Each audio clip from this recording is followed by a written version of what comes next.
distinguished professor of the University of China. He is the chair in Cultural Heritage Law and a founding member of the Beijing Cultural Heritage Protection.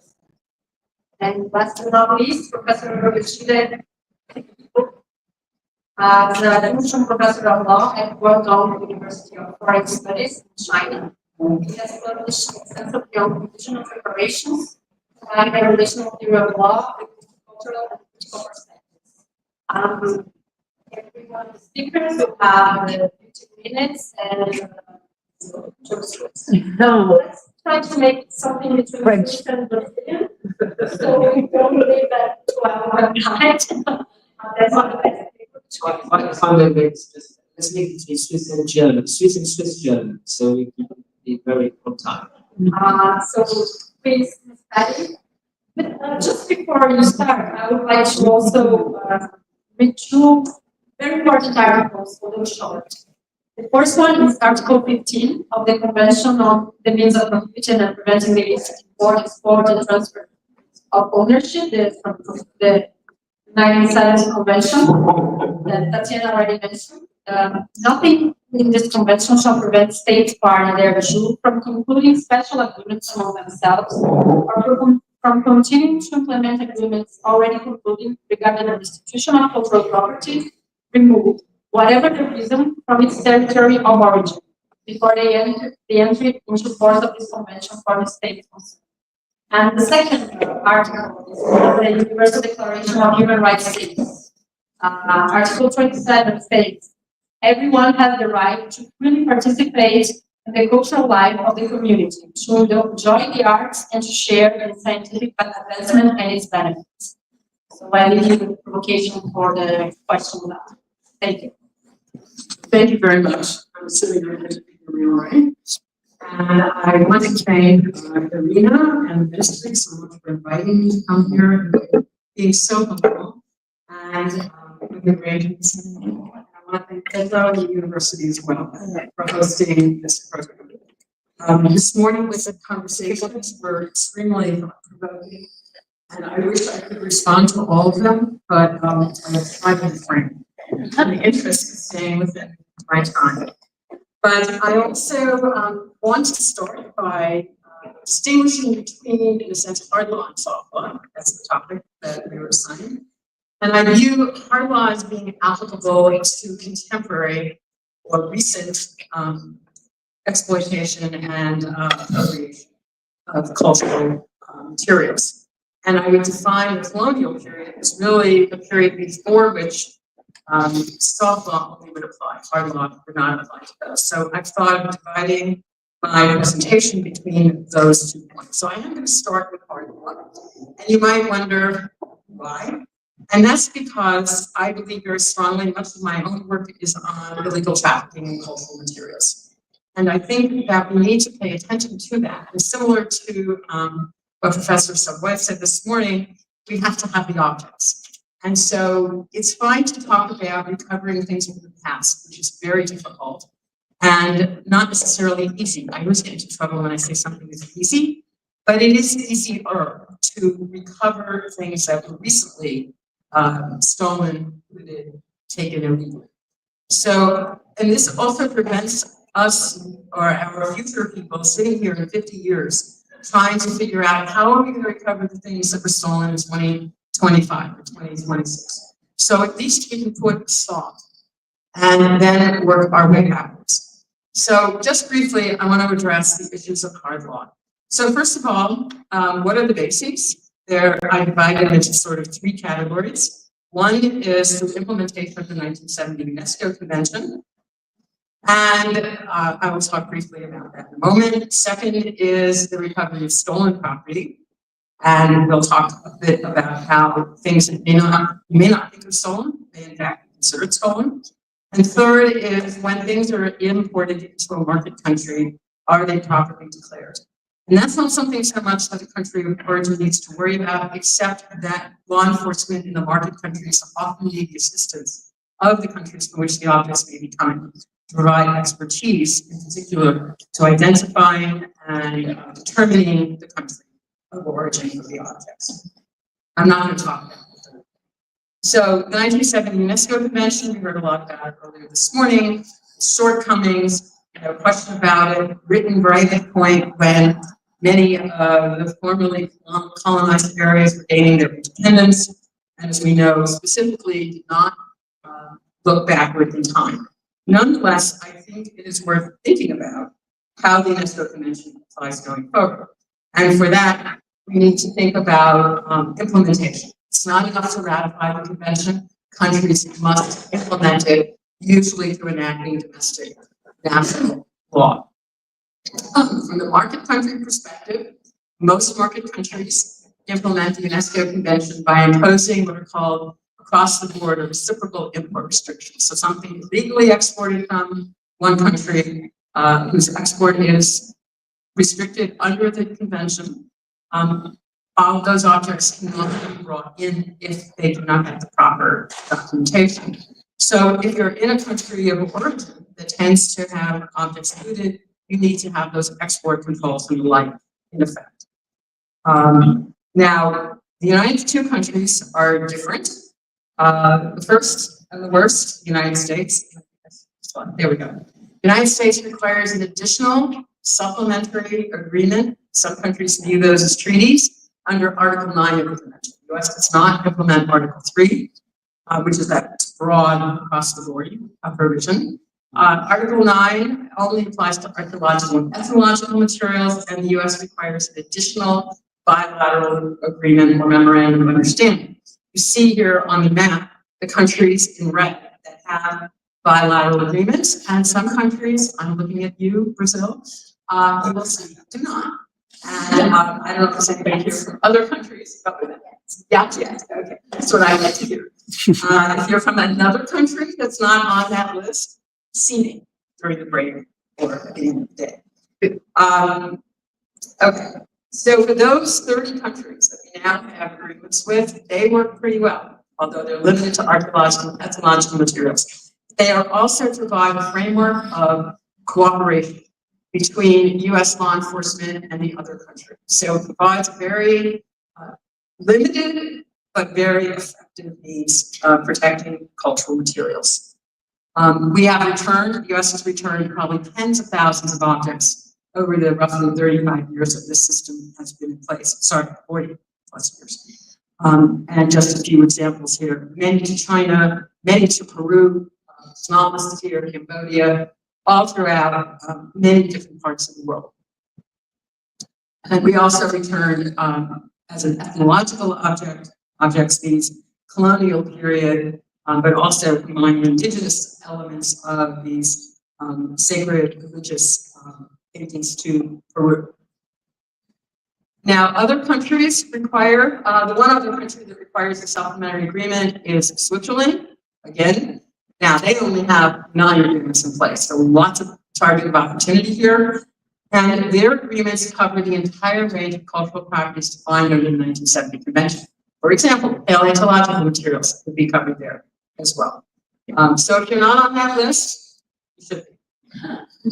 Many other countries have agreements that are cooperation agreements, but do not create law, do not create hard law. China is a leader in these kinds of agreements, Argentina, many other countries throughout the world. And they come within the framework of Article 9 of the Convention as well. So this is not a hard law instrument, but it does provide an avenue for restitution. The second is what is stolen property. We obviously have standard stolen property, something stolen out of a documented collection, but we also have what is called archaeological theft, but it could go beyond archaeological objects, where ownership of an unexcavated, not possessed object, not physically possessed, the ownership is vested in the country. And now we have case law from the United States, as you see on the upper right. On the bottom right, the UK. Bottom left, France. There's also a case from Germany, which I don't have illustrated here, all recognizing this principle of foreign state ownership. Your laws need to conform in a way that, I know I'm going to sound very US-centric, but nonetheless, we are the largest market country in the world. And so the laws have to be drafted in ways that will be understood by a US court as creating ownership. Yes, okay. Now I'm going to transition into the soft law area. Obviously, there's been huge resistance from, particularly from museums throughout Europe, North America, Australia, other places as well. And I will mention along with what, okay, I will hold that for the moment. But we know that the deck is stacked from a legal perspective against the countries, formerly colonized areas, against recovering their cultural materials that were removed earlier in time. I will mention when we talk about earlier in time that some of these national ownership laws go back a long time. For example, this piece here, which comes from within the boundaries of Turkey, modern boundaries, the ownership there was based on a 1906 law of the Ottoman Empire. So any country that developed out of the Ottoman Empire could arguably take advantage of that 1906 law. Obviously, it's different in every part of the world, but it is not happy. But in terms of the legal system being stacked against the countries trying to recover their objects, there are several. First are the bars, the time bars. Too much time has gone by and you didn't ask for it sooner. So we have a statute of limitation, we have what's called the equitable doctrine of laches, and in most European countries, the civil law countries, we have various forms of prescription.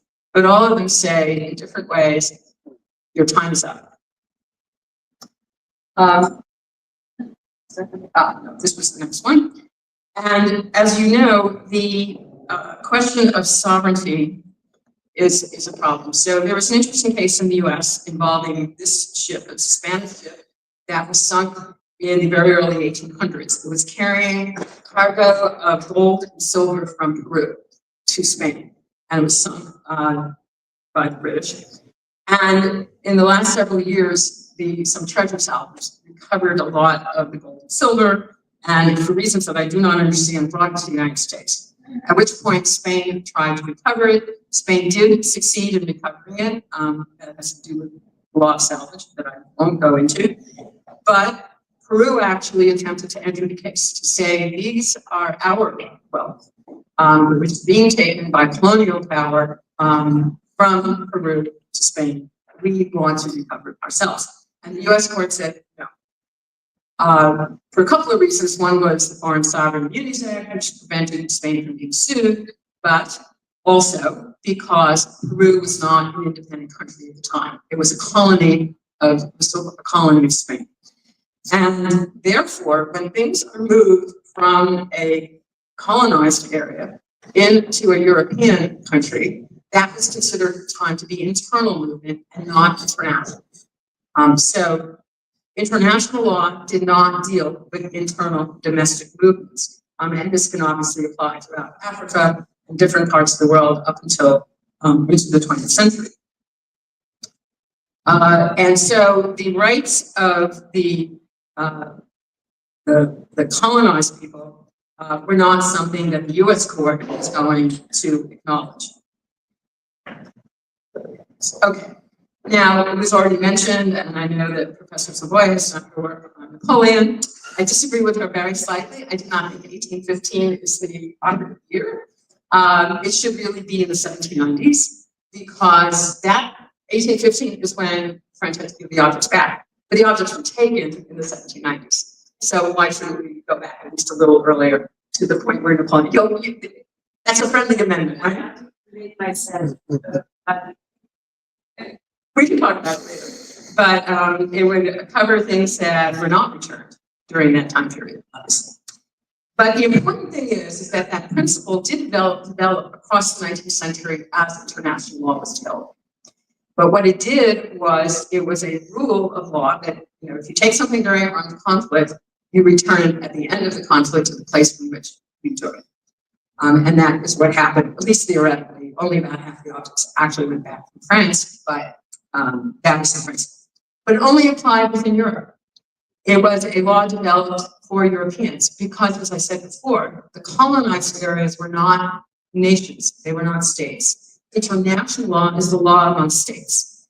So this rule that developed on restitution was limited to Europe and North America, the United States, and eventually, I was reading this morning about Canada, so eventually to Canada as well, for North America. But this became the principle involved. And as we know, and it's already talked about this morning, these rules that developed and then into the 20th and now the 21st century did not apply retroactively. So non-retroactivity, both the 1970 units, as we mentioned, but it goes way beyond that. The general principle of international law is that international legal instruments only apply after the date on which a particular country ratifies. So it's not even when the convention is finalized, it's when it is ratified. Now, I look at this and say, those people don't want to apply present law into the past. But I look at it, theoretically at least, as what they're actually doing is taking the law of the past, this discriminatory law that justified all of this looting and theft. They're taking the law of the past and projecting it into the present and even into the future. So we have to see this as an ongoing effort. It's not ongoing, actually stopping of efforts at restitution or return of objects. And that informs some of the way in which I want to go. Now, Irina mentioned before that there is a pretty big body of soft law, I would suggest, in human rights law, the Universal Declaration on Human Rights, which you mentioned, also the UN Declaration on the Rights of Indigenous Peoples, the International Covenant on Economic, Social, and Cultural Rights, and an International Covenant on Civil and Political Rights. These all call for the right to access culture, both individually and in the community. And so without the extent to which those are recognized obviously varies, but those principles are there. Now, the last thing in terms of an impediment that I'll mention, and it segues into the last part of what I'm going to talk about, we heard a lot this morning about the return to the modern country of Benin. And there were different laws, obviously different European countries have different laws, but in both the UK and in France, museums, and it's a little bit different, in France it's all museums, in the UK it's not all museums, actually prohibited deaccessioning. Now both, at slightly different times, adopted provisions to permit, not to require, but to permit deaccessioning for purposes of return. And I'm going to ask Siraj's, my apologies, human remains or ancestors. Second, they adopted provisions to allow the return of artworks looted during the Holocaust. Because until that point, even though there was recognition that objects were not, had been stolen and belonged to somebody else, they still could not be returned. But the third piece, which the UK is not even considering, but was mentioned this morning, France has taken up the idea and has introduced legislation, although some parts of it are a little problematic, I think, if it goes through as was drafted this summer. But that will address the colonial period as well. So I remain to see whether that happens. The UK is not even considering that, as far as I'm aware. The one thing I think the UK will die on is they will not return Parthenon sculptures, and anything that implies that they might will probably not be enacted. So we do see some movement. And this was implicit in the discussion this morning, but I believe pretty strongly in what I would call the court of public opinion. Public opinion is extremely important and has had, every once in a while, we get something that's really transformational. And I think you would agree, whether it's President Macron's speech or the report that you did, really moved public opinion on this issue. And it is just a question of political will in the end. All these laws could change if there is the political will. And the question is, when do we have a situation that motivates that change? When is political opinion enough? And also, I was talking with Pedro, I think, last night about journalists. Journalists have a really important role to play in formulating or helping to formulate that public opinion, but they have to know what they're talking about. And so educating journalists would also be a big step. In the US, we have, well, actually, this is from the Humboldt Forum. We saw that many objects that were, title was transferred, but then possession retained on loan in Berlin. And yes, the juxtaposition of how Cameroon was treated versus Benin is very interesting. We sometimes refer to this as the concern with Benin exceptionalism, that we will treat Benin as an exception and return those objects, but we're not going to return anything else. So it's somehow Benin has captured that public imagination in a way that other countries have not really done yet, but I believe can happen. So this is again the court of public opinion. In the US, museum policies have been changing. The Smithsonian adopted policy on ethical stewardship and ethical returns.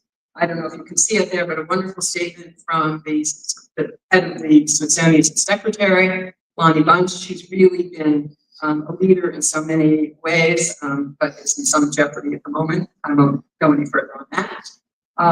And for example, the Association dealing with African Studies has adopted policy also on ethical, not only returns, but ethical acquisitions. So the museum community is evolving. I will say that the most current draft of the ICOM code is a little disappointing in that regard. It does have references to research, and dialogue, and conversation, but stops, in my opinion, stops short of specifically calling for restitution of the colonial period materials. And yes, I have one more slide for you.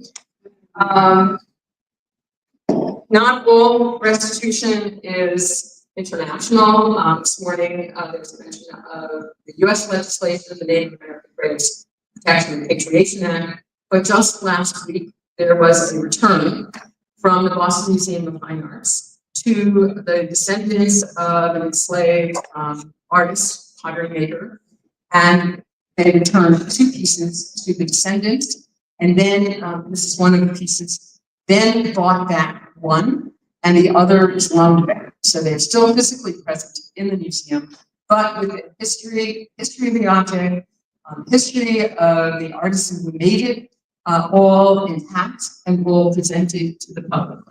And I think the last comment I want to make, I don't know where I'm standing in terms of German, Swiss German, whatever, but as I heard the talks this morning, I also thought about the use of what I call cultural leverage. And I think Brooks becomes like the perfect forum for this. So in the United States, one way that museums make a lot of money is through what we call blockbuster exhibits, traveling exhibits, usually from abroad. And of the 3 top, that the public is most interested in, 2 of them are Egypt and China. You get a loan of Egyptian pharaonic material, you will not be able to get in the door because everybody will want to see it. And the same with materials from China. So 2 BRICS countries right there. The third is French impressions. So that doesn't quite work. But still, 2 out of 3 is pretty good. And I have always imagined the US museums did a fairly large number of repatriations to Italy, which also has a lot of cultural leverage, although not a member of BRICS. And I've always imagined Italy would say, well, we're not going to let you borrow. It's not so much about antiquities necessarily. It's about, do you want Renaissance paintings? Do you want Baroque paintings? Do you want the Ducci? Duccio? Well, what do you want? And we're not going to lend it to you until you give us back what's ours. And I would imagine, and Egypt actually made an effort in this direction several years ago, but I don't know how far, I don't think it's still continuing. But the idea, and different countries have different levels of cultural leverage. But if a group of countries got together and said, we will work together and make this a part of this kind of dialogue leading to restitution, is necessary part if you are going to borrow our cultural materials. So it's not just, the second stage might be, we lend you something, you lend us something back. Before that stage, it has to be, okay, we're going to get serious about restitution, whether it's repatriation, restitution, return, et cetera. That is sort of to figure out. But I think that a forum like BRICS could work in that direction. And try to make some real progress. Because otherwise, all of the power lies with the former colonial powers. And what we need to see is a shift in that. So thank you. Yes.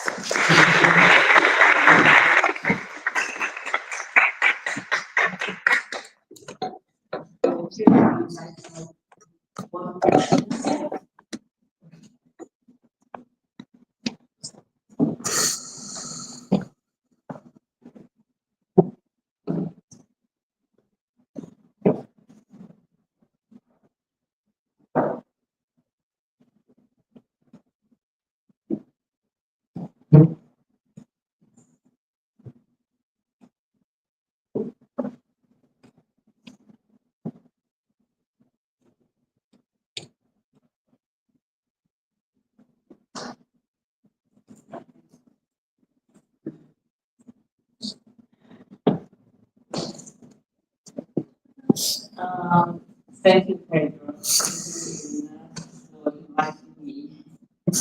And it's a very good opportunity to communicate, exchange ideas with all of you experts from the whole world, and to share experience from China.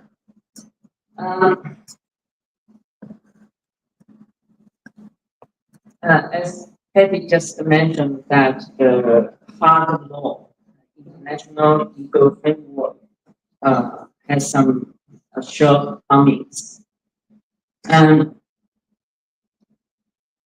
the illegal or unjust removal of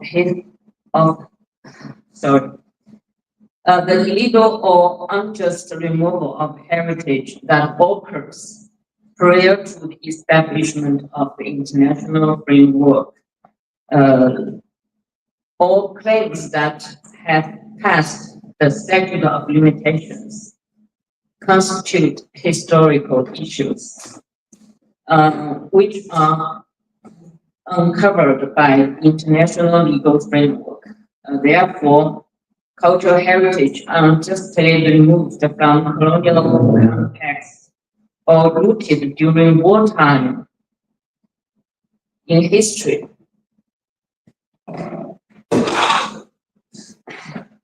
have to be resolved through consolidations between countries and on a case-by-case basis. The restitution of Jewish art looted by the Nazis has attracted widespread attention in Europe and the United States. Many countries have established special committees to resolve such disputes and have been enacted special laws to overcome legal obstacles like expired statute of limitation and the transfer of ownership, thus promoting the return of looted Jewish art to its original owners or their descendants. The return of cultural property illegally or unjustly removed from colonial contexts has garnered increasing global attention in recent years. That's why we are gathered here, I think. Countries like France and Germany have implemented beneficial practices and actions, although just like Professor Saoye mentioned that the Germany policies are a little bit superficial, but any willingness to talk is welcome. So these practices have provided us with valuable experience in resolving historical issues.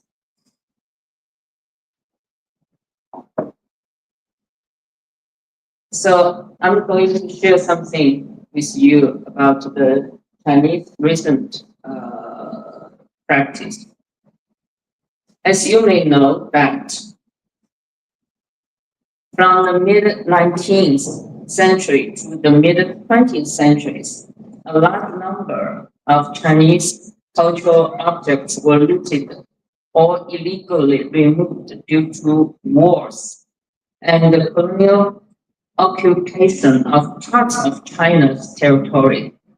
Particularly from prominent examples include the Second Opium War in 1860, the invasion by the eight-nation aliens in 1900, and the Japanese invasion from 1931 to 1945, during which countries during which countless precious cultural objects were destroyed and looted. At the meantime, under the threat of colonial aggression, the Qing and the Republican governments were unable to function properly. Western and Japanese explorers and archaeologists conduct illegal excavations in China, including with unscrupulous Chinese dealers to steal or defraud a large number of precious cultural objects. According to international practice, some of these cultural objects looted overseas were illegally or unjustly removed from colonial contexts and should be considered for return to China, provided their provenance is confirmed. The cultural objects looted by Japan during the Second World War, during its invasion of China, fall into the category of cultural property looted during the World War II. Their nature is the same as that of cultural property looted by the Nazis. They should have been returned immediately after the end of the Second World War, according to the restitution policies at that time. But due to various complex reasons, the vast majority remain unreturned to this day.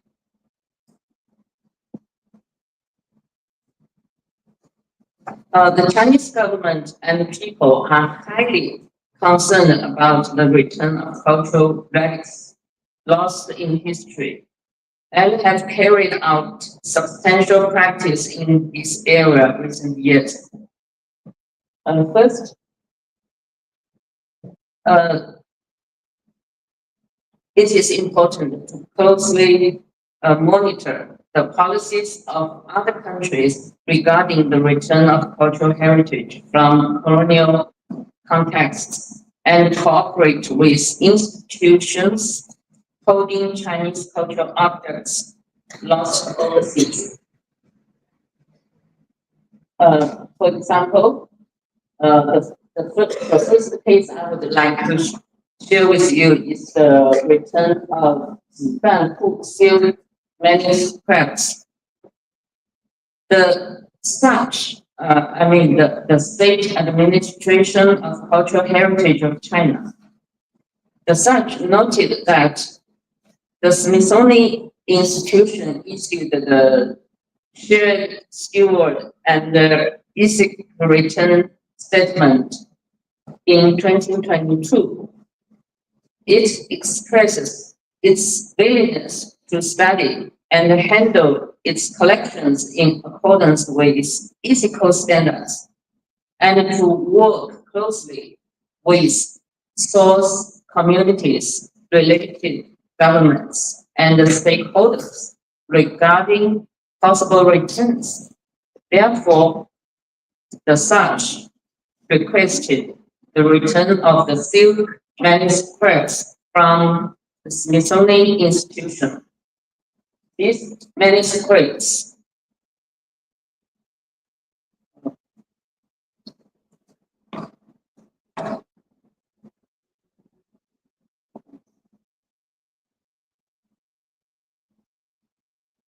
These manuscripts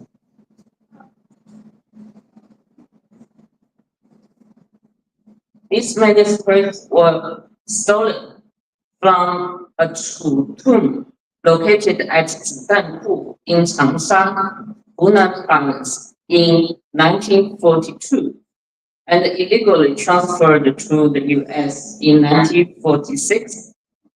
On May 16, 2025, after lengthy consultation and negotiation, the Smithsonian returned the Sanpu silk manuscripts to China. You can see the manuscript is very fragile and has already broken into pieces. And the experts carefully putting them together.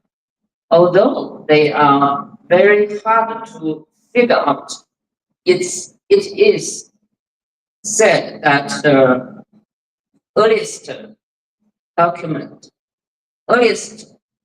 written document in China, dating back over 2,300 years ago.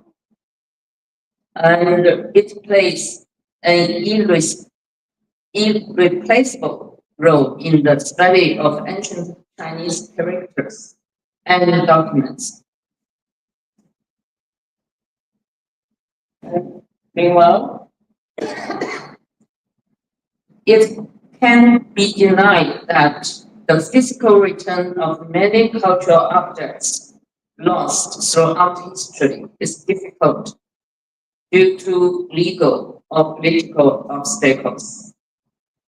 It is feasible to establish close cooperation with the holding institution and share the result of digital preservation to realize the value of cultural objects.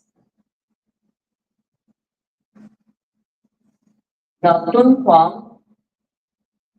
Dunhuang library case is another case for return, another form of return. The Dunhuang library case, discovered in 1900, unearthed over 60,000 ancient documents and artifacts, and are held as one of the most important archaeological discoveries of the 20th century. Regretfully, around 40,000 of these precious relics were lost overseas and are now held in institutions such as the National Library of France and the British Library. On April 18, 2023, the International Collaborative Project Digital Library Cave was officially launched.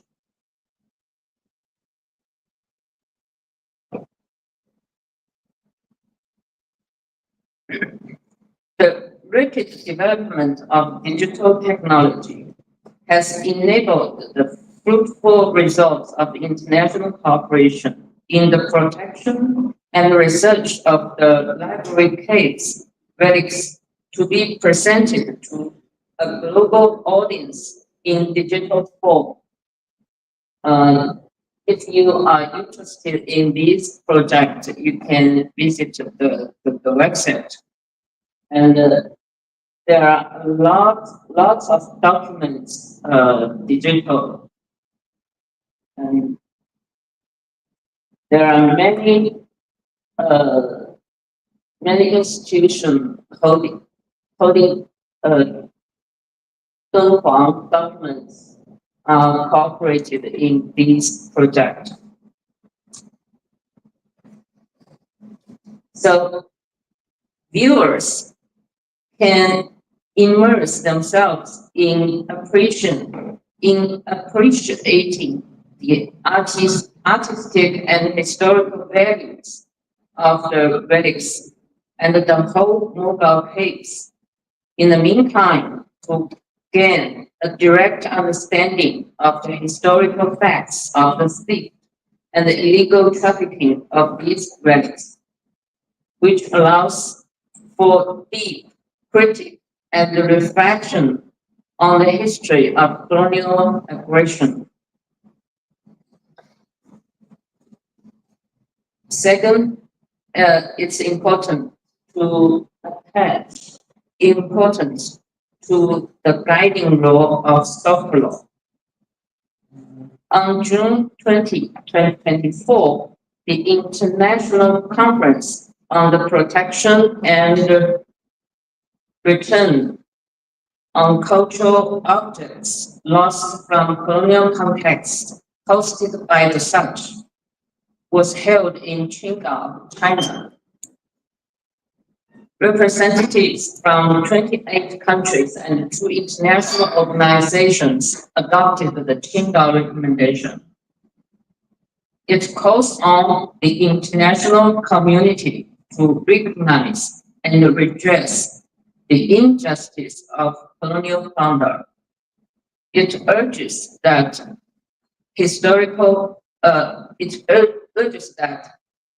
heritage holders should promptly conduct provenance research, disclose collection information, and engage in full dialogue and cooperation with the countries of origin.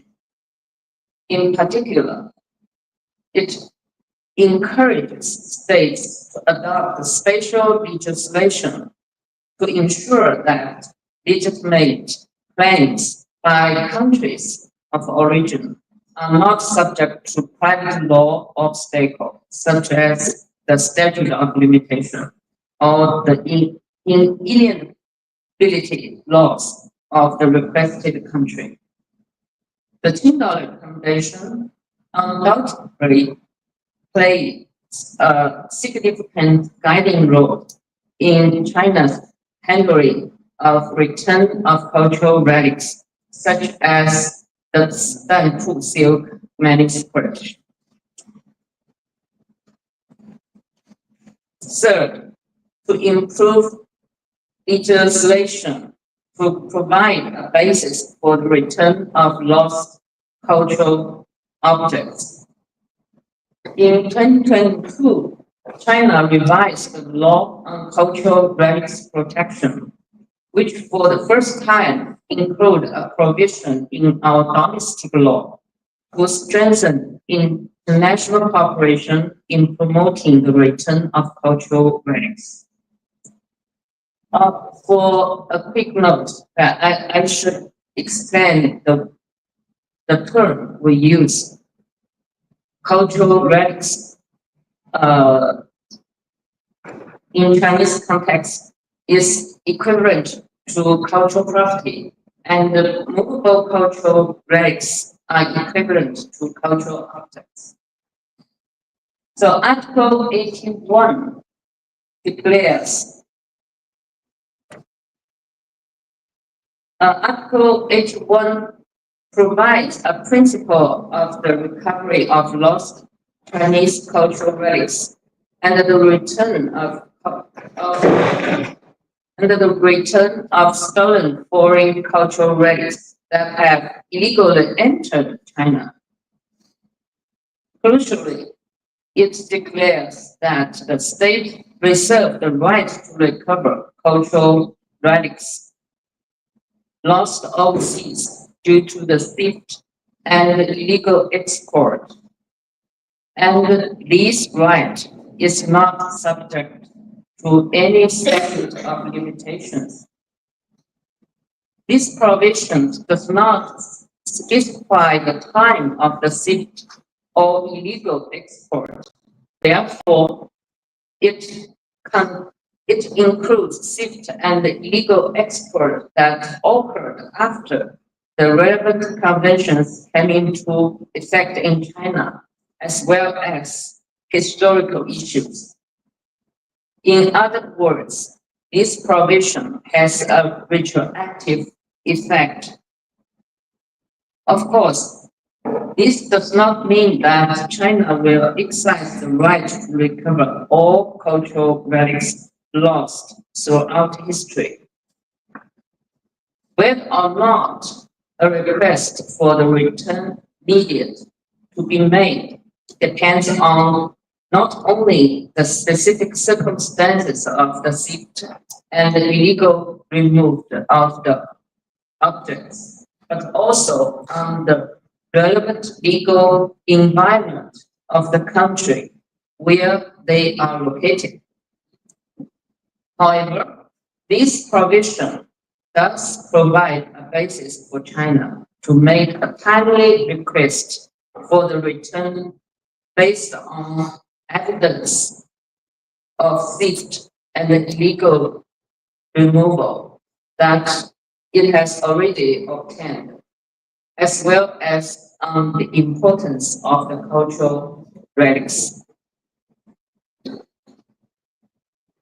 So in conclusion, the return of cultural objects is a highly complex and sensitive issue involving both current international cooperation in combating illicit trafficking and the proper resolution of historical issues. It requires all countries to re-examine existing legal mechanisms from the perspective of a shared future for mankind. If we can engage in equal dialogue, sincere cooperation, and the mutual benefit for removing legal obstacles as much as possible, expand the ways of cultural heritage to demonstrate their values and better protect the cultural rights of the people in the country of origin. Then the return of cultural heritage can become a valuable resource to promoting the positive development of international relations. Thank you.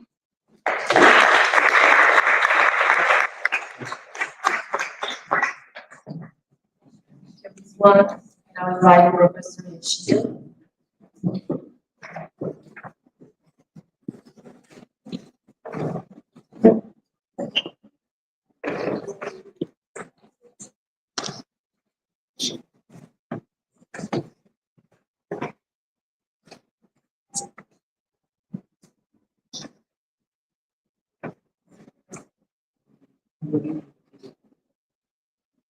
Yeah.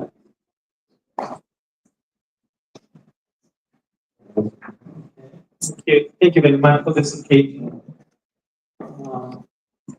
In this very fancy room, I gave a lecture about mining reparations,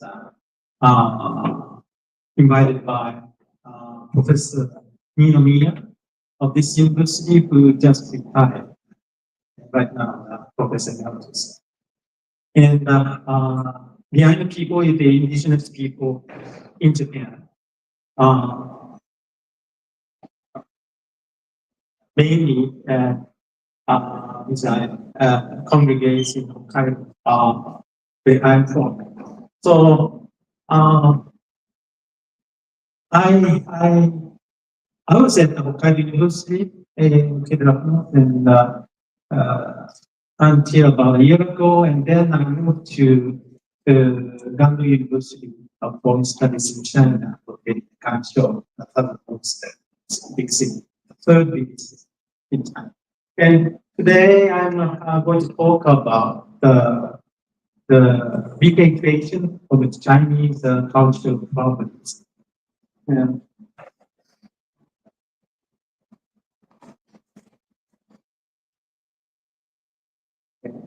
I prepared nearly 50 slides, including a lot of pictures, and many of you are very tired, and please enjoy looking at some pictures I prepared. Okay. Today's topic is about art law. Yeah, I'm very happy to talk with representative art law scholar Patty in the United States, and also with Professor Wang, leading a scholar of this subject in China.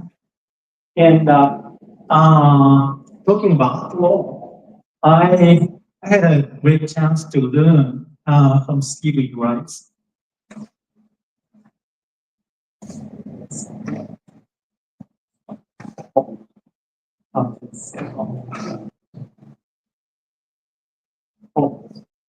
Oh, it's the old version. I prepared Stephen Rice's picture, and Stephen and Hattie, I just heard from her, graduate from Harvard, studying the anthropology at the same time. What a coincidence.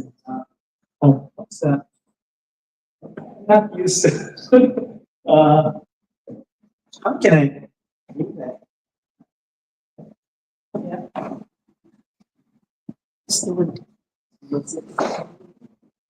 Okay. Okay. Yeah, yeah, purpose. Okay, and yeah, Sydney Rice, the picture, it's a previous version, but his class is very unique. And first of all, he asked us, Stephen asked us to enjoy art first of all at the beginning, and in his class, believe it or not, the wine and some snacks are served in his class. And drinking wine, we very much enjoy Stephen's class of art law. But looted art are central issue of art law, as many of you know. And already there have been a lot of discussions about Holocaust, that looted art, the Holocaust. And I was there at Miami from 2012 to 13. And then in the mid 2010s, I wrote a big articles about Holocaust restitution. And then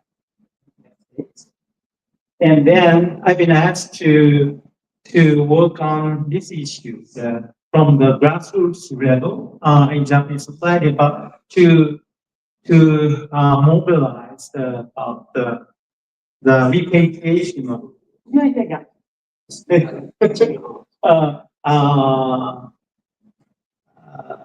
repatriation of looted Chinese cultural properties. And I asked many people about the Brazilian looted property, but the Chinese looted property is very different.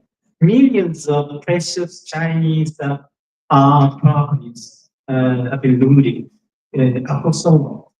And we have to face this serious fact. Yeah, okay. And I'm kind of an empiricist, for example, and then this topic is unfinished business. As I mentioned in the morning, as for reparations, Japan is the far behind the goal of gold standard, and repatriation of cultural property is one of them, theoretically. And so we have to choose some of the important case. And for example, stone lines in Yasukuni Shrine that are looted, taken as spoils of Sino-Japanese war from Sanshiro Temple in Haichang, Liaoning province. And I visited there. And this is the big, yeah, this is the picture in Sanshiro. And this is the fake stone lines, and the original one is located in Yasukuni Shrine in Tokyo. That's a very controversial shrine, as you know. And second one is Honmuchian stele. This is also very famous in Japan, and there have been repatriation movement for the last 2 decades in China, as Professor Wang knows. And it's can you guess where it is now? It's in Japanese Imperial Palace. and this is famous one. And yeah, it was looted around 1907 after the Russo-Japanese War. And I wrote an article about that. And today, I'm going to focus on the stone lines at the entrance of the Oriental Research Institute of Tokyo University, the famous Research Institute of Tokyo University. And believe it or not, it's the stone lines at the entrance, the Research Institute, actually allegedly looted from the Oiyuan near Chinese arts in the 1920s, and it is now it's a symbol of that the Japanese Institute of Tokyo University. And so this case is an important and notable example which presents a litmus test for the notable researchers at Tokyo University who have conducted research on Oriental culture many years to show their academic points about Luria. Okay. Yeah, this is a picture at the entrance, and those two stone lines are from Beijing. Okay, and the stone lines are captured by the Oriental Culture Academy. That's the predecessor of the predecessor organization of the present Oriental Cultural Research Institute in 1932, allegedly purchased, they say. But I doubt it, not fair amount price. And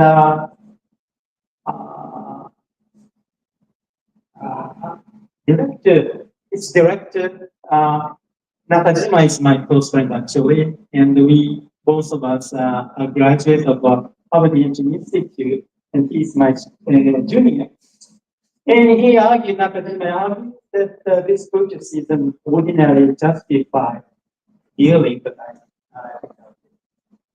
and by the predecessor organization was established in 1929 by looting money from the Yuatan Vigilante incident that 8,000 Japanese Imperial soldiers petitioned the Qing dynasty to pay. The academy then became the Oriental Research Institute of Tokyo University in 1948. And furthermore, the staff member of the Oriental Institute of University mentioned in his essay, he had been told that the stone lines had existed in the palace in Beijing. And we had a meeting with the director last year in May by requesting him to provide his former position as director in advance. And however, there is some contradiction between his response and the document he received afterwards. And this is the picture at that time in the picture. And so, yeah, I just think but that, and then I visited some of the related stone lines, and the first stone lines at Tiananmen Square, and then stone lines at the west gate of the Beijing University. And okay, and they are similar. And okay, let's see. This is a very big and different from those at Tokyo University. But next one. This is the stone lines at the west gate and it's quite similar. And firstly, in addition, there's also very similar stone lines.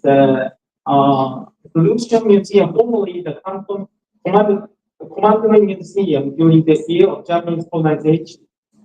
that are also exactly the same as one at the Research Center of Tokyo University. And according to the book caption, they were likely captured in Beijing from Manchurian mode.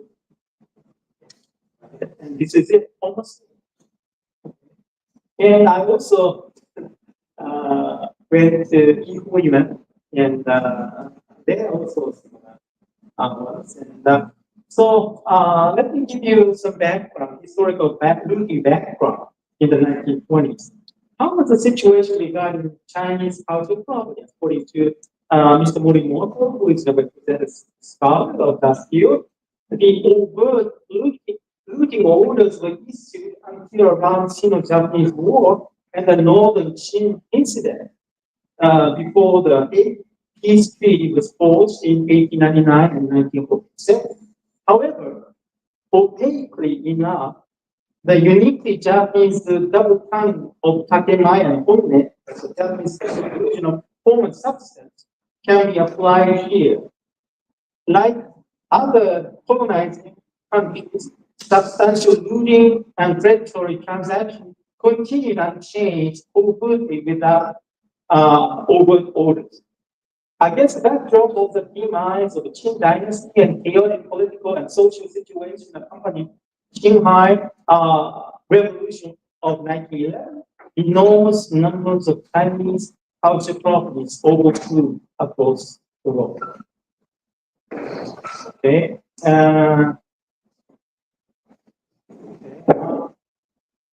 Let's see. Okay, this is good. Okay, and this is another thing. Let me give you some other examples. The Dunhuang looted up on Dunhuang Mogal Cave, and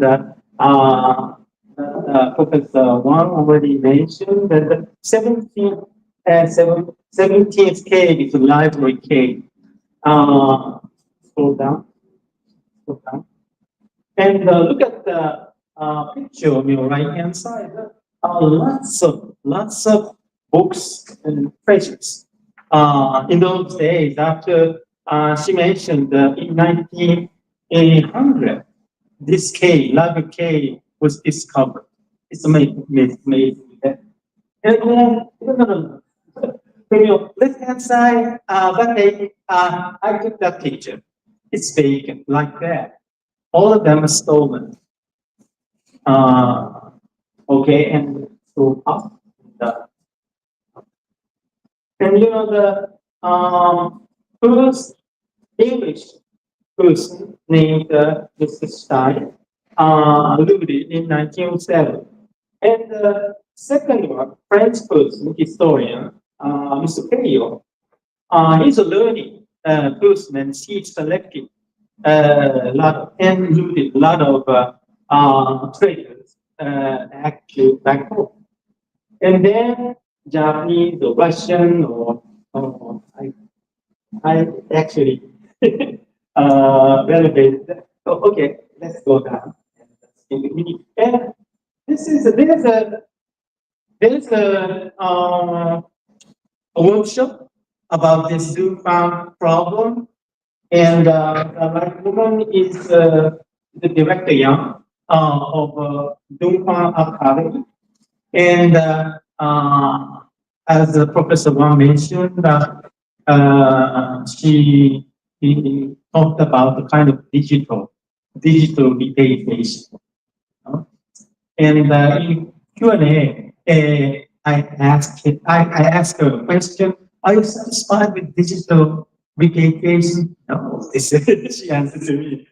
This is just a first step, and we'll need in the near future, the actual rehabilitation of lots of problems looted across the world. And on the right hand side picture, the second person from the left is Professor Ho. He's also representative scholar of this field, like Professor Wang. And this is and this is a library cave. 17th lookout groups, and I usually try to go to that very place, and I went there in summer of last year. And there's some limited exhibition in the Dunhuang Museum still there, but it's very limited. And all of them can do. And next, the other, let me give you some other famous examples. That's the Yunguang grottos and the Tianlongshan grottos in Shanxi province. And in case of Yunguang grottos, it's World Cultural Heritage. But the other one, Tianlongshan, they originally have lots of treasures, but most of them miserably stolen, looted. So they are not designated as the World Cultural Heritage Site. Okay, let's slow down. Look at this. All of them, all the Buddhas were stolen, removed in the cave at the west rim of Tianlongshan grottos. And especially Japanese era, Sadajiro Yamanaka looted lots of sculpture in the 1920s. And this is the exhibits from the Tianlongshan grottos, looted from Tianlongshan grottos. And one of them, the left one, is designated the Japanese national monument or something. And so I can't believe this sense, you know, the looted from China and then designated Japanese culture property station or something. Okay. Okay, let's think about how to proceed this series problem. The Research Institute of Tokyo University, as a prerequisite, should open the related facts to the public without hiding them. I cannot understand why Dr. Nakajima has been hesitant about disclosing the Hirase file that describes the dealings of the Stone Alliance in detail. We have already taken official action to request disclosure, and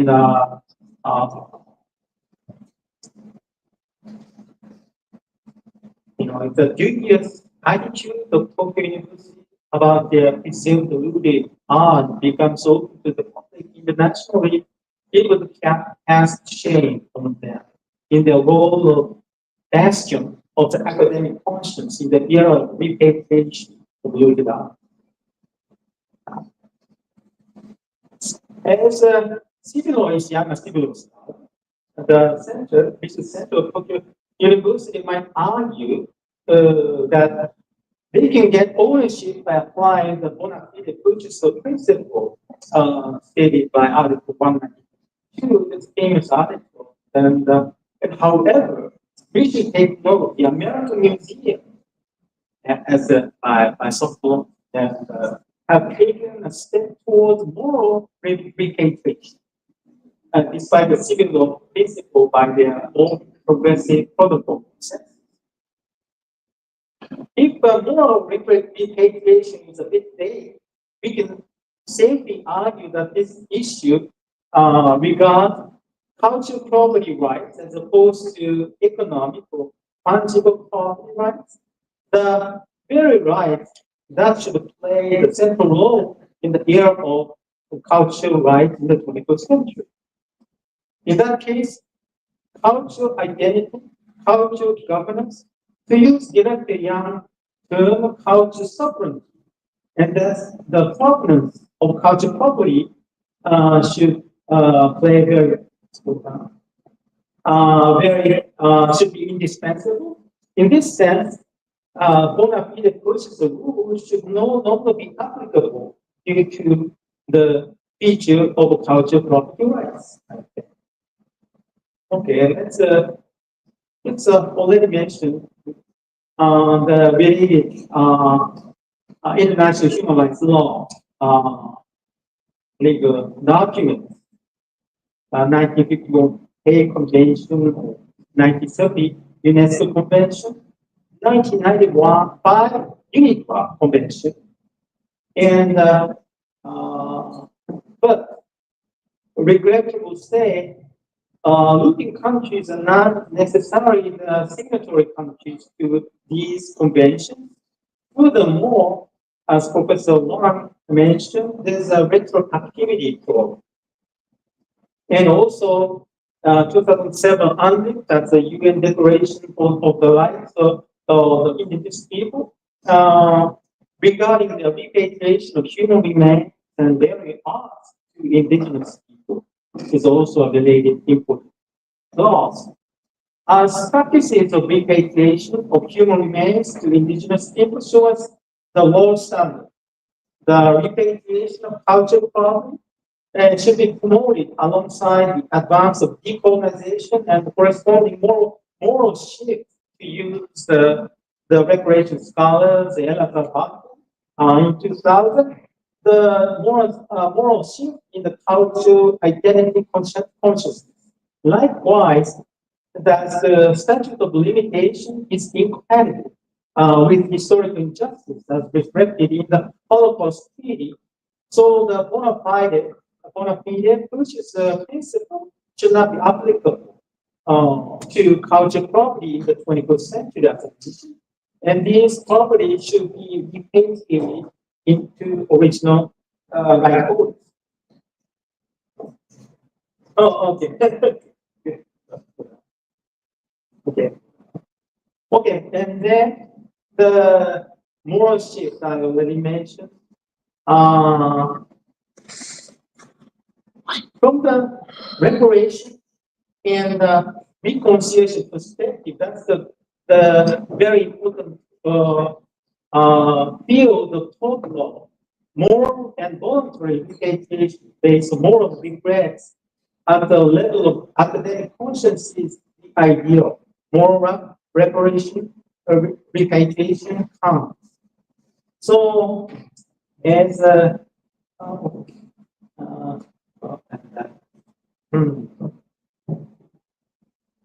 okay, I'm also a graduate of Tokyo University. I appeal to their academic conscience, but so far it does not feel well. But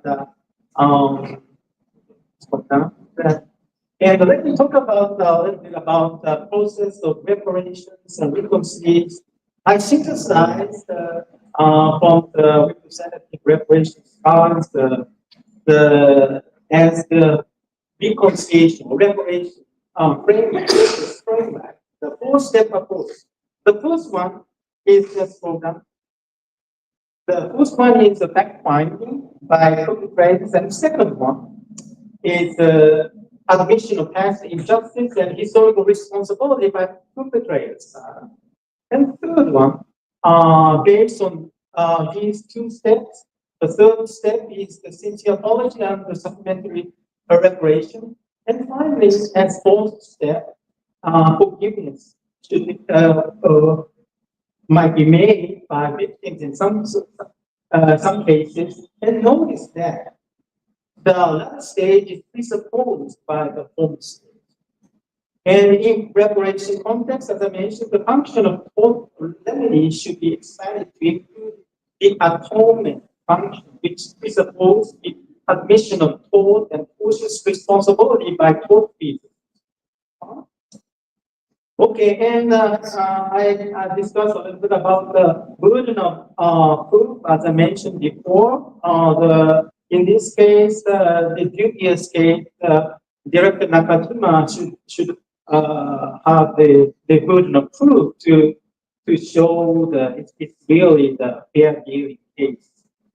Like already at the page in the case of Westgate case, the Song lines at the Westgate of Peking University, at the webpage, the Peking University showed the detailed explanation about their behavior. And they should also do the same thing.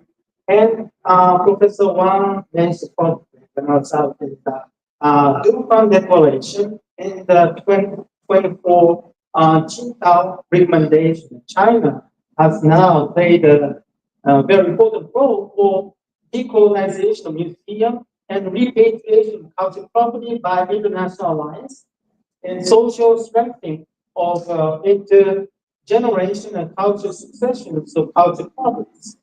The multifaceted analysis of combining diplomacy, adjudication, donative transfer, and other international solutions towards repatriation. Numbers of reports have been published since February of last year based on international experts' opinions in Asian Cultural Heritage Alliance, looking for fair, scientific, and well-balanced scientific sustainable approach. So, and this is a picture some years ago. And this is in China. There's a research advance in this field, and important topic of colonialism still unresolved field. You know, compared to other reparations, typical cases, and where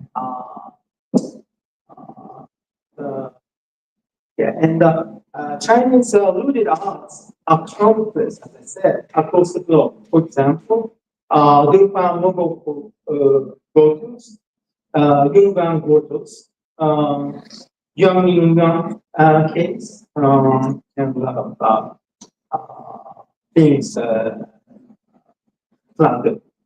But interdisciplinary research has been developing in China. For example, the Professor Chen Wen Ping is approaching this issue as I'm going to please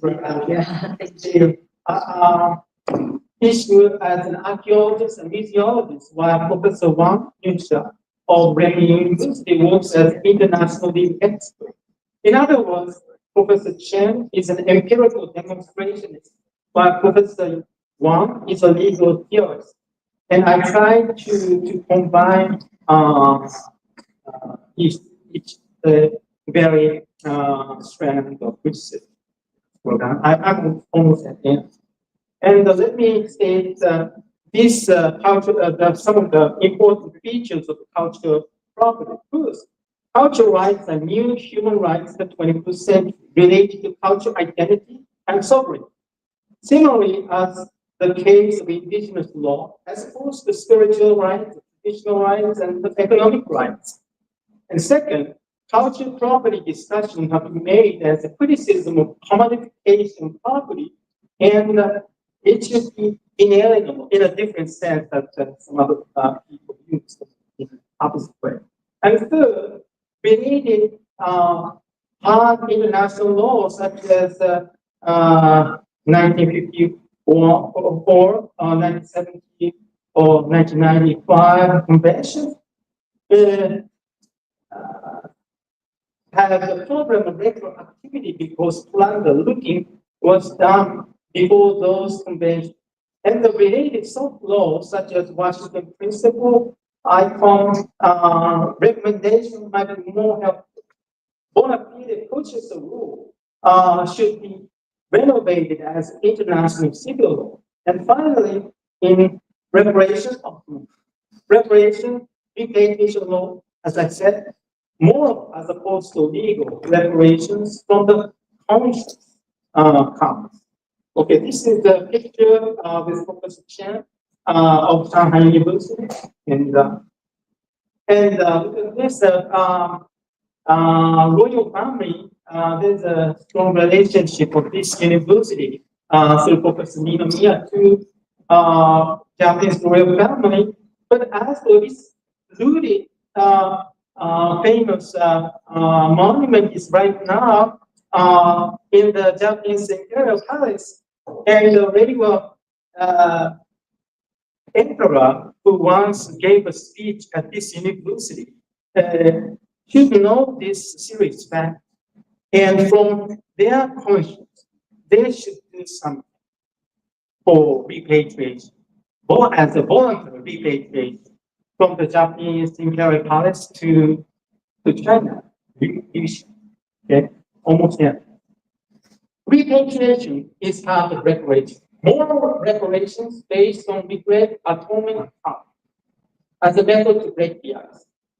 Traditional civil law rules such as bona fide purchasable or statute of limitations should be modified in terms of the cultural property perspective, where identity, sovereignty, inalienability counts. Third, international human rights law, international civil law, as opposed to traditional civil law, should be pursued. Finally, soft law among museums based on morals and conscience has become important, as Professor Wang examined. And this movement matches with the importance of moral reparations. So, thank you for your attention.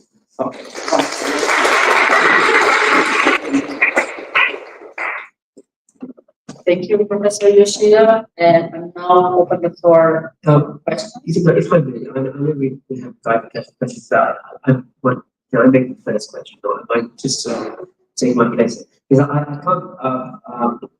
can't address what Professor Pierce said. I think it's in fact, if you think of it, the Egyptian and Chinese art form the backbone of the Louvre, the British Museum, and the Berlin collections, and not to mention the industry of exhibitions worldwide, the movie industry, in fact. So, and if you add in Brazil and South Africa, India, and Russia with the Hermitage, we do have like sort of the large majority of all collections in the world refer to these countries, and we can organize those. So I think the suggestion is quite amazing that we, and as we are under the auspices of BRICS presence of the BRICS, I just interrupted very quickly as you were speaking why I think this hasn't happened yet. So we have, of course, the BRICS has asymmetrical priorities many times. The way the countries talk about these issues, like Egypt pursues more nationalistic legal restitution cases. Brazil has indigenous heritage, etc. But we also have the matter of not having a shared fund and not share the enforcement mechanism. But I think we, above all, have fragmented legal regimes, right?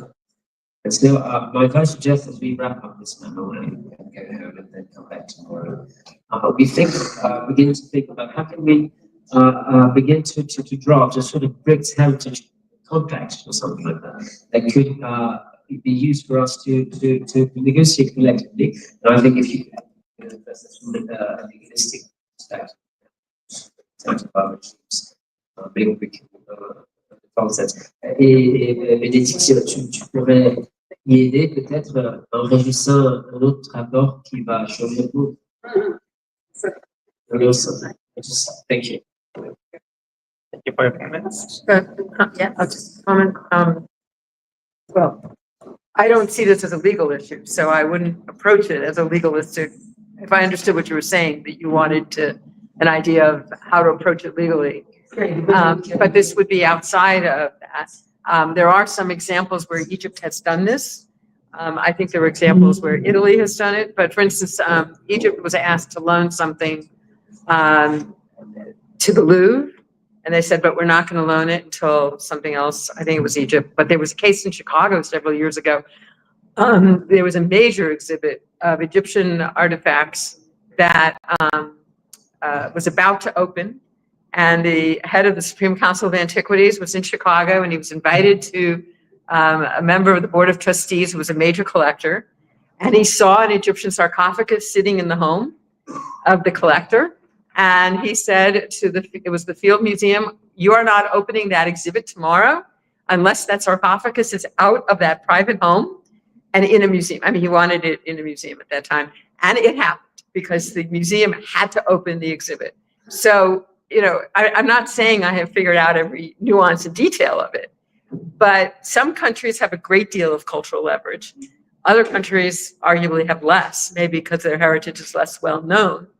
But if these countries would kind of band together, Certainly, like if Egypt would say, we're not going to loan something to, the Humboldt Forum until the Humboldt Forum talks to Cameroon, whatever. I mean, I'm just making that up. no, but indeed, unless you return something to Brazil.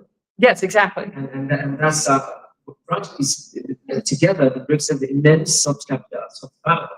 That's capital. And you mentioned how the United States enforces the same way. You have to draft your laws in a way that Americans can understand, etc. But we could do something that I'm just going to throw in this reflection so we can perhaps by the end of this, when we publish the annals of this forum, we can have something. Well, the idea of, prospectively advising on drafting of laws, because now it's, as I said, it's France and Germany and the UK and the US that have all approached that issue of ownership. Similar, but that's prospective for the most part. But having that kind of an agenda or agenda item, I don't mean agenda in the sense of secret motive, but I mean, there are many things. You're getting me excited here. But there are many things that I think could benefit from that kind of collaborative and unifying approach. Before we continue this conversation, you were dinner. No, sorry, I'll present you. I'm so sorry. No, Professor Nishida wanted to say something. Yeah, okay. Thank you. Thank you very much for organizing it. That is the worldwide repatriation case here in Brazil, and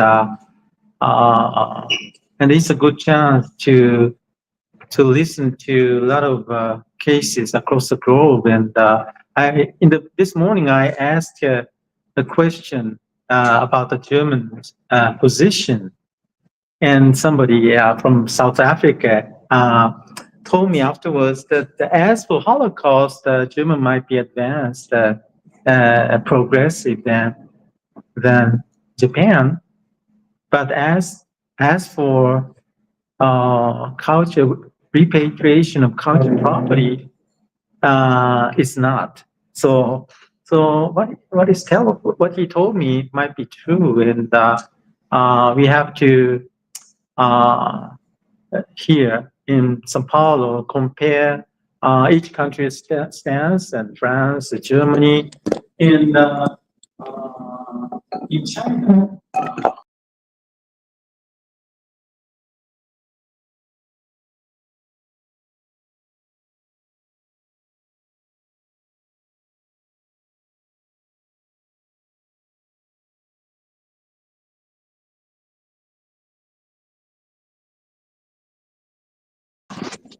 Is in the same as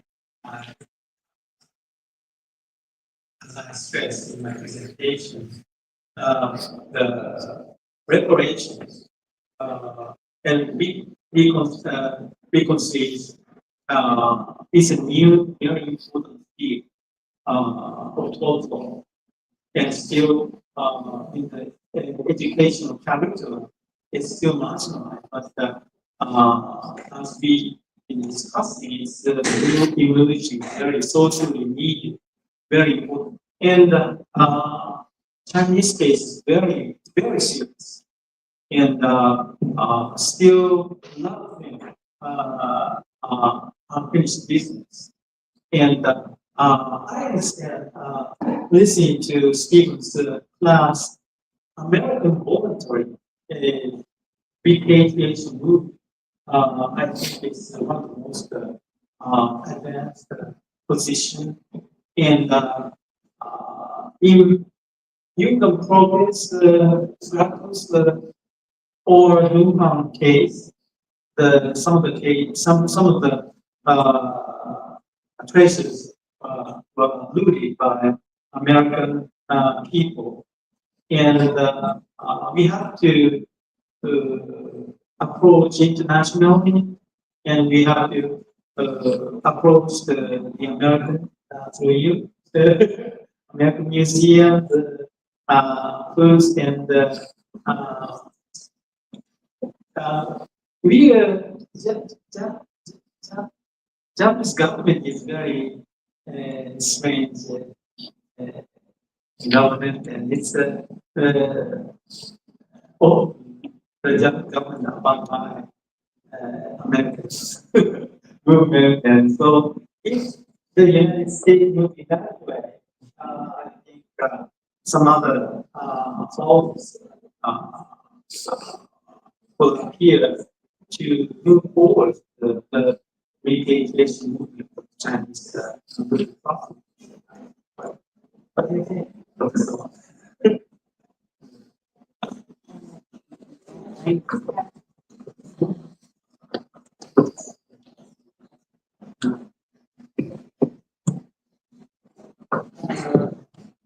My English is not good enough to express my ideas in such a complicated issue. So I would ask Ansel for help. 非常感谢沈教授的这个发言啊。我知道这是一个非常艰难的这个发言，对于这个教授来说。Thank you very much for the Japanese professor talk on this topic. I concur that this topic is very difficult for a Japanese professor to talk about. 因为我们很多研究中国这个贝类文物的这个研究中国文物贝类情况的学者，到日本的博物馆去看中国的文物。如果这个日本博物馆方面知道你们是专门研究文物贝类的情况，他们就会就是非常欢迎。Because as we studied with Chinese culture, the return of Chinese culture heritage, we need the comprehension and the activity of Japanese museums, right? And also hold a lot of Chinese culture. 所以这是非常重要的，就是公开这个相关的信息。立刻开始在文物的来源方面的这个合作，开展对话。That's why this kind of dialogue is very important. It's very good to know that new views like this open up. This is going to bring news to this area more opportunities. 但是呢，作为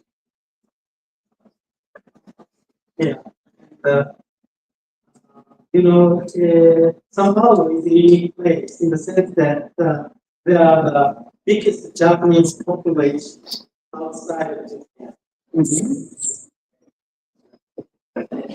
Of course, sorry. 但是作为一个法律学者，我知道，在文物返还方面的法律的发展是非常缓慢的，就这需要我们大家坐在一起，就发出声音来呼吁，这个尽快的推进这个领域里面的法律的进步。But as a law researcher, I know that the progression in this area, and specifically in practical sense, is very slow and complicated, and that's why we all need to unite around each other and help each other to progress this area, advance in all aspects. Can I ask a question? Just said, Trustee Shiga referred to American voluntary restitution. What may appear voluntary is often not Yes. that voluntary. It's done because law enforcement is breathing down the neck of a particular museum, particularly in New York in the last few years. And so to avoid criminal prosecution, collectors and some museums are returning things, quote unquote, voluntary. It's done in the shadow of the law. From what I know of Japanese law, which is extremely little, I don't believe the Japanese legal structure is anywhere near where the US law is to promote or encourage even voluntary restitution. So just wanted to clarify that. Very updated and it's painful to say. And as I mentioned, justice government is very weak with regard to outside international pressure. And so from São Paulo, Japanese Brazilian population should say something about this series. And as I mentioned, I asked about disparity, the individual conscience each should have. But on the other hand, group operations, disparity and how come this big disparity is still continuing even nowadays? And so, the number of scholars working on this very important field, I said it is also my field, international civil issues. I think much more students of this university should know its forefront of discussions and change the world. In that sense, analysis is very important.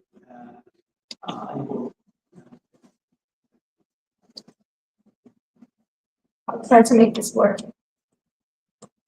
Hi. Yeah, it's not gonna be. I'll just. Yeah, no, it's not. It's okay. Just a couple of questions.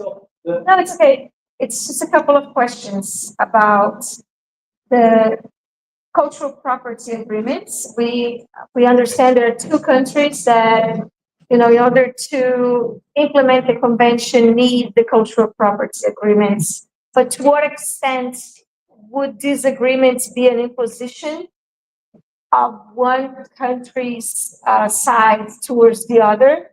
Because if I 100%, so that there it is. Because in the way, you're not actually promoting or combating illicit trafficking, you're just fitting to a specific set of rules and not touching on something that the other country wishes to. Well, it does do a lot to stop the current. And I did need to say, I'm not defending, I'm only explaining. Because I think the US system is horrible.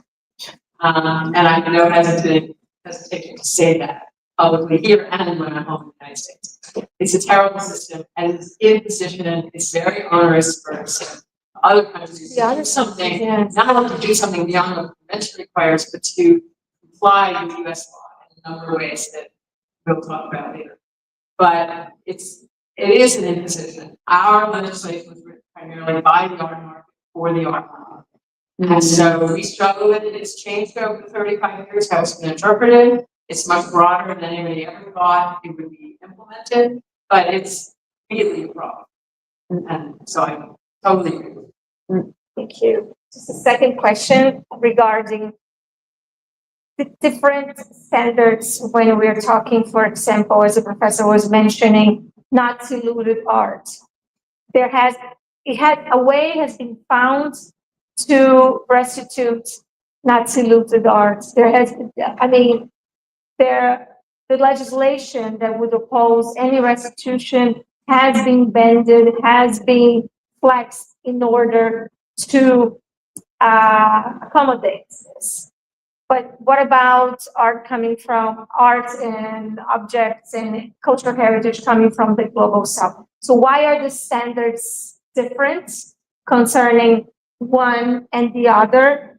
And to what extent, I believe I read that in one of your books, to what extent was this legislation drafted for specific purposes of preventing restitution claims?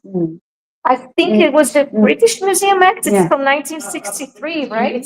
The French in 60 and the Belgian. So to what extent, and what do you believe, even the drafting of these laws, would there be a way of them themselves being questioned for their, I wouldn't say legality, because of course we're talking about the principle of sovereignty, but for their teleological, so what would they mean by that, by this? When it could there be any research around this issue?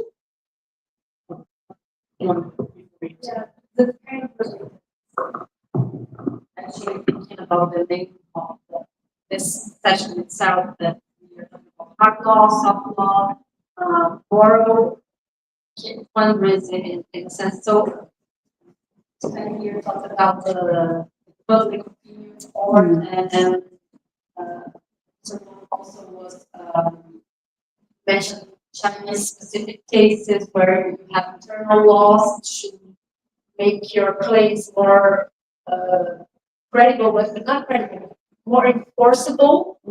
But even for China, who's actually claiming something that has been polluted, so would we be able to conclude anything that we actually do need hard law to make these claims come true? Even if we here are talking about kind of a shift in the what has been done in the past and what is possible to have now, but for the objects to come home, for everything to come home, and we need the objects.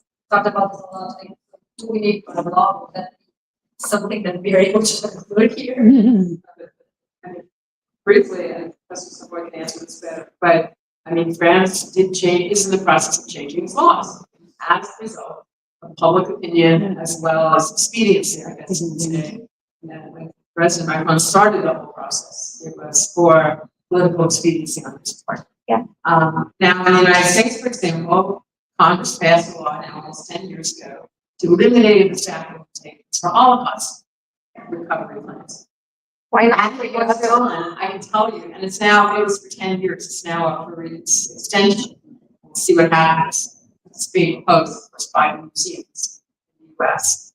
But when it was passed in 2016, it was in the lead up to the election in 2016, and it was done by several senators who very specifically wanted to, I'm trying to put this delicately, to really in the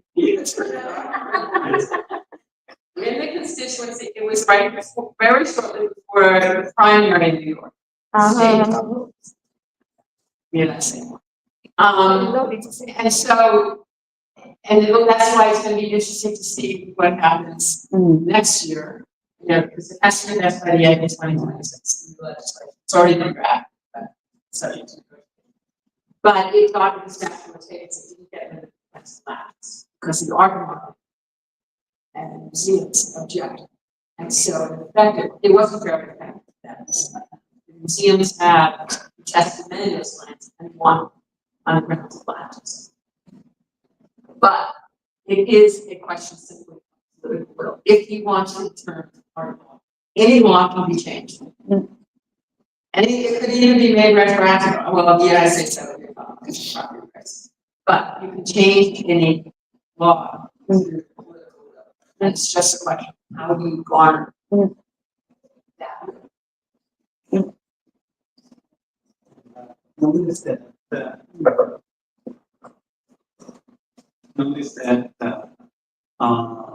Trump administration set a backlash, and unlike all the previous government, regardless of the party, Republican or Democrats,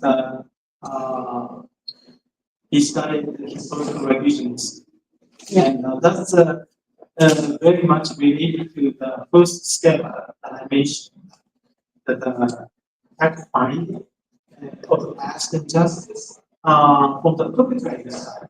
But he ordered, Trump ordered the Smithsonian Institution to delete the detailed explanation about slavery, for example. That's good. It's okay to past injustice. He might expand sex in this view. Yeah, that's yeah. Such weird thing.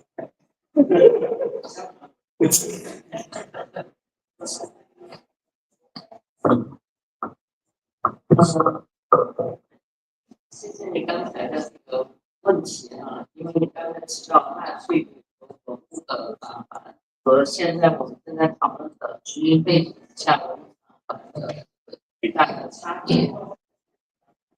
Thank you very much for raising that question. It was exactly what we were discussing in Beijing. The difference between the returning of the heritage goods and these standards. I'm not sure that if I understand.因为纳粹有个文物的返还，它是第二次世界大战当中被转移的文物返还问题的一部分。这个问题是在当时二战结束的时候，有关国际条约和有关国家之间的协定已经解决的问题。当时就要求这个日本、还有德国、意大利等等这些国家返还被掠夺的文物，只是因为当时国际局势瞬息万变，所以有很多没有返还。所以这个是一个历史遗留的问题。Because there's an important historical question regarding the returning of goods after the Second World War.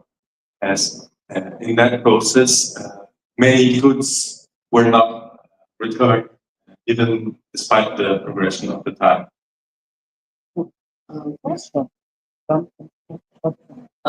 So it's a difference. Nazi looted art should have been preserved just after the end of the war, because according to that time's restitution policies, they have to return.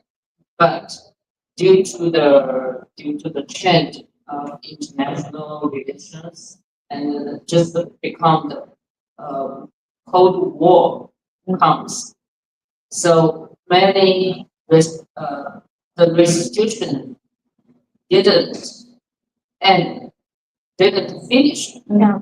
So the colonial context restitution is about justice, not the restitution. So it's not legal sense, it's about political and moral issue. So that's the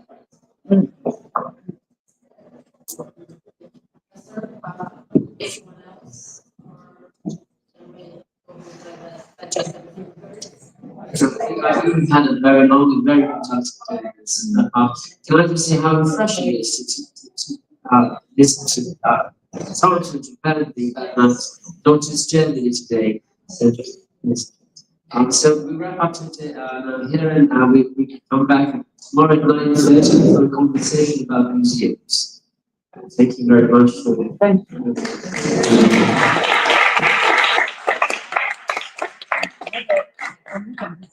Yes, it's just.